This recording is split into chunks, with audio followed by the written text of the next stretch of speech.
그리스도와 함께 나의 십자가, 나의 부활에 이르기까지 4월 2일 토요일 사순절 28일째 뜻이 이루어지게 마태복음 6장 10절의 말씀입니다. 아버지의 나라가 이루어지게 하소서. 아버지의 뜻이 하늘에서처럼 이 세상에서도 이루어지게 하소서. 언젠가 굉장히 힘든 일을 겪고 있는 지인이 제게 물었습니다. 이것이 하나님의 뜻이냐고. 제가 대답했습니다.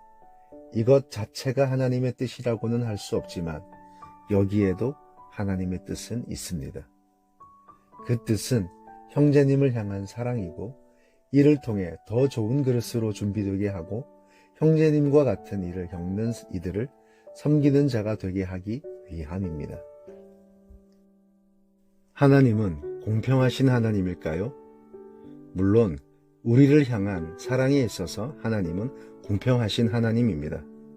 그러나 그 공평이라는 말을 사람이 생각하는 말처럼 똑같이 대하는 것이나 사회가 정의하는 개념으로 기회의 균등이라는 차원에서 말한다면 하나님은 공평하지 않습니다.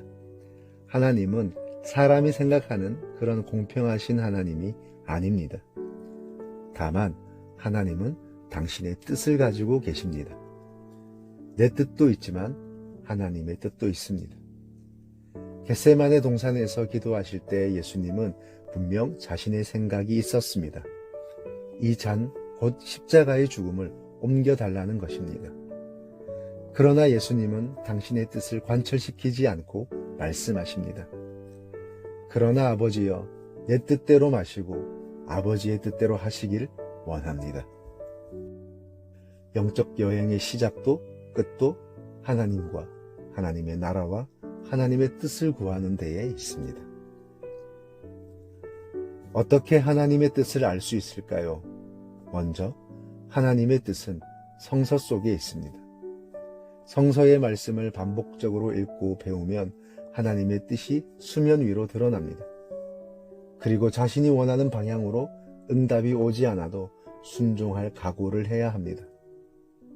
우리는 내가 응답을 결정해 놓고 기도하는 경우가 많습니다. 하나님의 뜻을 묻는다고 하지만 내 안에 이미 결정되어 있는 경우입니다. 그러면 하나님의 음성이 들리지 않습니다. 마지막으로 사인을 구해야 합니다. 하나님은 여러 모양으로 말씀하십니다. 환경을 통해, 사람을 통해, 사건을 통해. 그러나 이 모든 것은 성서의 말씀과 일치해야 합니다. 하나님의 나라는 하나님의 뜻이 이루어지는 나라입니다. 하나님의 뜻은 모든 사람이 구원을 받으며 진리를 아는 것입니다. 하나님의 뜻은 우리가 항상 기뻐하고 기도하며 범사에 감사하는 것입니다. 무엇보다 하나님의 뜻은 우리의 거룩함입니다. 하나님의 뜻은 열매로 알 수 있습니다. 우리의 기도는 하나님의 뜻을 발견하는 것입니다. 우리의 기도는 내 결정을 하나님께 보고하거나 하나님을 설득하는 것이 아닙니다. 내 고집으로 하나님의 뜻을 변경하는 것은 더욱 아닙니다. 사순절 기간 말씀을 묵상한다는 것은 내 뜻을 내려놓고 하나님을 추구하는 선한 도전입니다.